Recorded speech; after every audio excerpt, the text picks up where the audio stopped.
అందరికీ నమస్కారం, శుభోదయం. Welcome to money master. ఇవాళ 8 సెప్టెంబర్ మండే. ఇంటర్నేషనల్ మార్కెట్స్లో పర్ఫార్మెన్స్, అలాగే మన మార్కెట్స్ మీద ఇంపాక్ట్ ఒకసారి చూద్దాం. ఏషియన్ మార్కెట్స్లో ట్రెండ్ మోస్ట్లీ పాజిటివ్గా ఉంది. ఒక 0.25% నుంచి 1.5% మేర లాభాలతో ప్రస్తుతం మార్కెట్స్ అయితే కొనసాగుతున్నాయి. నికీ ఆల్మోస్ట్ 1.7% మేర లాభాలతో ట్రేడ్ అవుతుంది. ఎందుకంటే అక్కడ prime minister Ishiba set to step down అన్న ఒక వార్తలు, అలాగే హాంకాంగ్, షాంఘై మాత్రం ఒక 0.25% పైగా లాభాలతో దాదాపుగా కొనసాగుతున్నాయి. లాస్ట్ ట్రేడింగ్ సెషన్ రోజున మనకి అమెరికన్ మార్కెట్స్లో కొద్దిగా నిరుత్సాహం అయితే చూసాము. గోల్డ్ $3,600 పైకి వెళ్ళి అక్కడి నుంచి కొద్దిగా రిసీడ్ అవుతుంది. 3,650 నుంచి 3,630 దగ్గర యాజ్ ఆఫ్ నో ట్రేడ్ అవుతుంది. కొద్దిగా వీక్ యుఎస్ జాబ్స్ డేటా రావడం మేజర్ కారణం. దానివల్ల వడ్డీ రేట్లు తగ్గిస్తారేమో అన్న అంచనాల కారణంగా గోల్డ్లో మళ్ళీ బయింగ్ సపోర్ట్ అయితే గట్టిగా వస్తుంది. ఆయిల్ బ్రెంట్ $66-67 దగ్గర స్థిరంగా అయితే ట్రేడ్ అవుతుంది. Secretary Besant warnings of massive refunds if the supreme court voids Trump tariffs. So Trump tariffs నేపథ్యంలో సుప్రీంకోర్టు ఏదన్నా డెసిషన్ ఆయనకు అగైన్స్ట్గా వస్తే మ్యాసివ్ రీఫండ్స్ ఉంటాయన్న భయం కూడా అయితే ఉంది. సో ఒకవేళ అదే కనుక జరిగినట్టయితే చాలా ramifications markets, especially American markets ఎదుర్కొనే అవకాశం ఉంది. మీ పరోక్షంగా మనలాంటి ఎకానమీస్కి అదొక బెనిఫిట్ అయ్యే ఛాన్సెస్ కూడా ఉన్నాయి. Trump indicates readiness for phase 2 of Russia sanctions. US president hints at టఫర్ measures as Ukraine fighting continuous but stops short of details.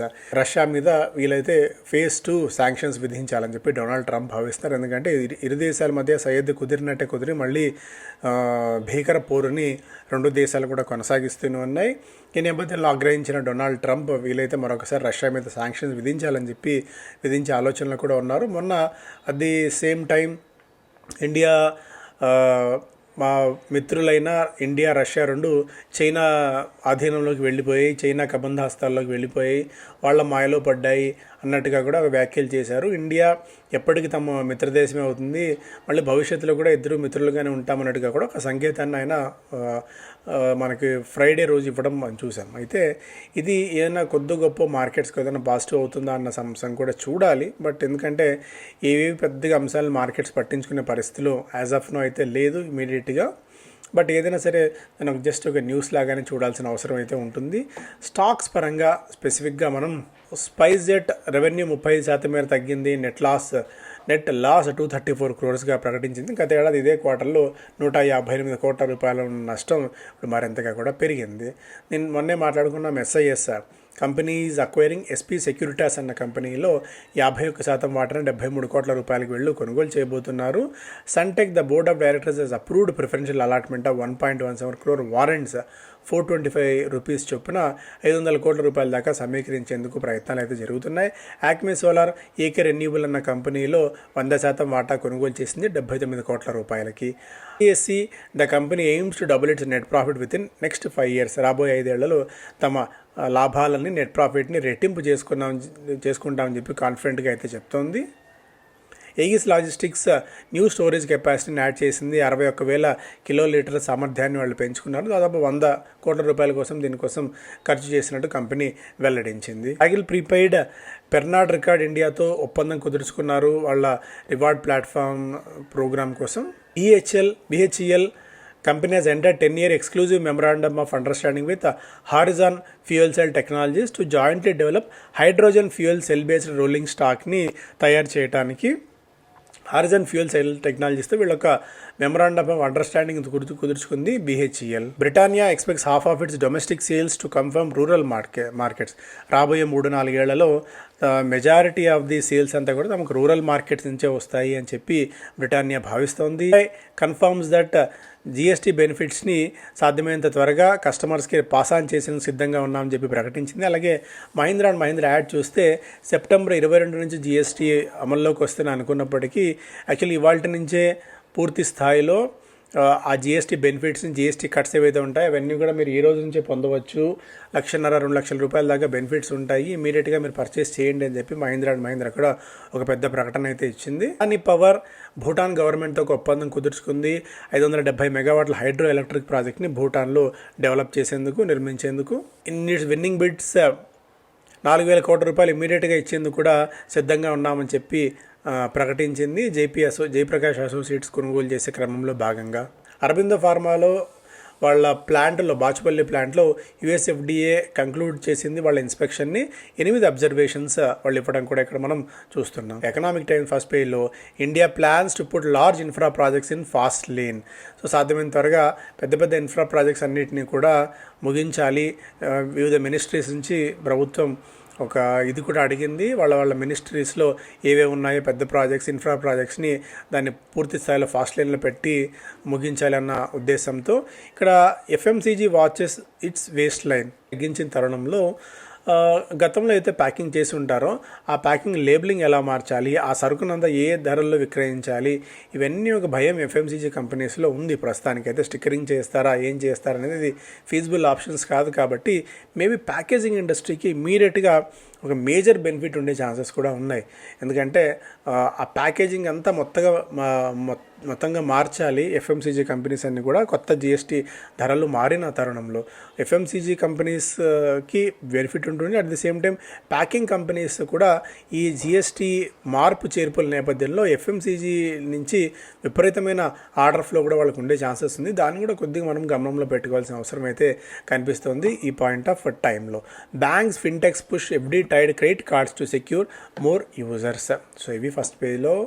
Nifty may struggle with volatility 25,000 barrier. Maybe 25,000 బ్యారియర్ని స్థిరంగా కనుక డెసిసివ్గా breakout చేసినప్పుడు మాత్రమే మనం పైన ఆలోచించవచ్చు పై లెవెల్స్కి సంబంధించి. బట్ యాజ్ ఆఫ్ నౌ పాజిటివ్గా ఉన్నాం కానీ నెగిటివ్గా అయితే లేవు. బట్ ఆప్టిమిస్టిక్గా ఉన్నాం, పాజిటివ్గా ఉన్నాం. కానీ ఏదైనా పాజిటివ్ గట్టి ట్రిగర్ వచ్చేదాకా మార్కెట్స్ ఆ పై స్థాయిల దగ్గర నిలబడడం కొద్ది కష్టమయ్యే ఛాన్సెస్ ఉన్నాయి. ఎందుకంటే మేజర్ న్యూస్ కానీ మేజర్ న్యూస్ ఫ్లో కానీ ఏది అన్ని ఫ్యాక్టరీని అయిపోయాయి. ఇప్పుడు ఈ ఫ్యాక్టరీని అయిపోయిన తరుణంలో కొద్దిగా ఆచితూచి మనం అడుగులు వేయాల్సిన అవసరం అయితే కనిపిస్తుంది. జిఎస్టీ ఒకటి, యుఎస్ఏ నుంచి మనం యుఎస్ ఇండియా టైస్ ఇవన్నీ కూడా కొద్దిగా ఇంకా అవి సెటిల్ డౌన్ అవడానికి కొద్దిగా టైం పట్టే అవకాశం ఉంది. బట్ యాజ్ ఆఫ్ నో అయితే ఆప్టిమిస్టిక్గా ఉందాం, పాజిటివ్గా ఉందాం.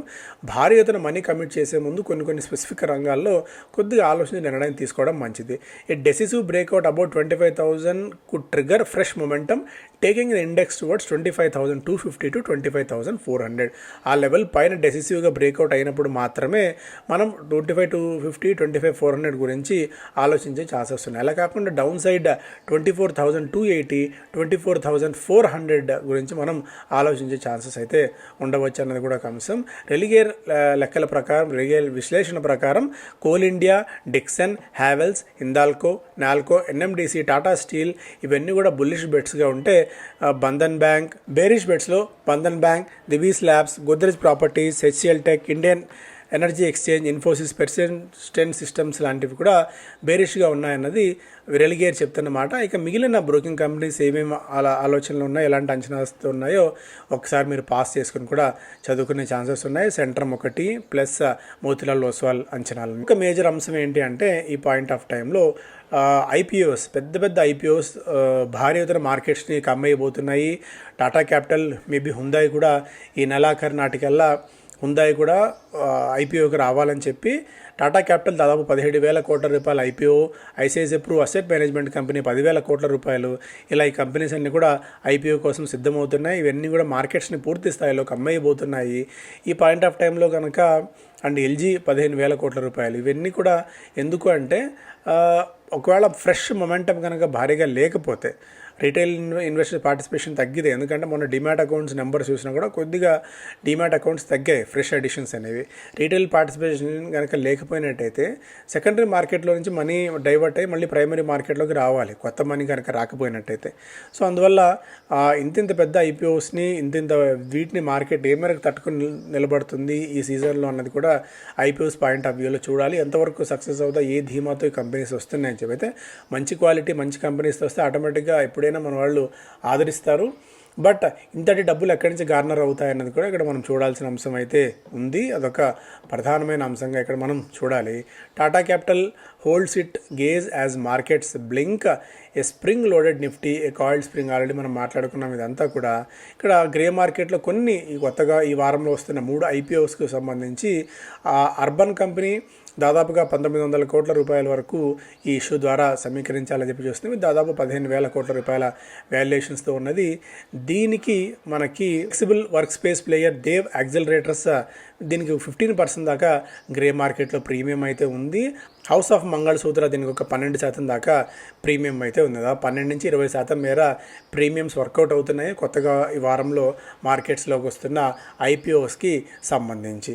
Foreign portfolio investors automobiles, services, chemicals, construction goods, capital net inflows ఉండగా నెట్ అవుట్ఫ్లోస్ పాయింట్ ఆఫ్ వ్యూలో మనం చూస్తే financial services, IT, oil and gas, power, telecom రంగాల్లో వాళ్ళు నెట్ అవుట్ఫ్లోస్ అయితే చాలా క్లియర్ కట్గా కనిపిస్తుంది. ఎందుకంటే బిఎఫ్ఎస్ఐ, ఐటీలో సెల్లింగ్ గట్టిగా ఉంది.